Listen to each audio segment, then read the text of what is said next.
आज आपण या विज्ञान युगात जगत असतानाही लोक एक अदृश्य शक्ती या सृष्टीवर अस्तित्वात आहे हा विश्वास ठेवून ज्यांनी आपल्या विविध अवयवातून माणसे जन्माला आणली, तो ब्रह्मदेव व 33 कोटी इतर देव, धर्मग्रंथातील काल्पनिक पात्रे, चमत्कारी माणसे व लोकांना मूर्ख बनवून चमत्कार करून दाखवणाऱ्या भोंदूबाबांना देव मानून घरातील देवाऱ्यात त्यांना ठेवून त्यांची पूजा करीत आहे। याचे कारण म्हणजे त्यांच्या मनावर कोरल्या गेलेल्या अदृश्य शक्तीबद्दलची भीती व श्रद्धा। म्हणूनच आपल्या विचारांची पातळी वाढवणे गरजेचे आहे। आपल्यापैकी बरीच मंडळी लहान असताना त्यांच्यावरही देवाच्या बाबतीत हीच गोष्टी बिंबवली गेली की या सृष्टीवर एक अदृश्य शक्ती आहे जी हे जग चालवते आहे।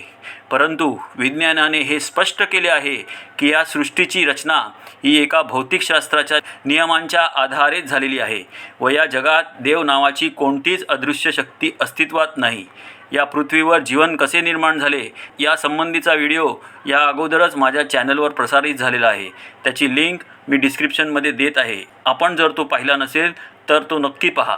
म्हणूनच माझे असे म्हणणे आहे की देव म्हणजे आपल्या बालमनावर कोरली गेलेली एक अदृश्य शक्ती।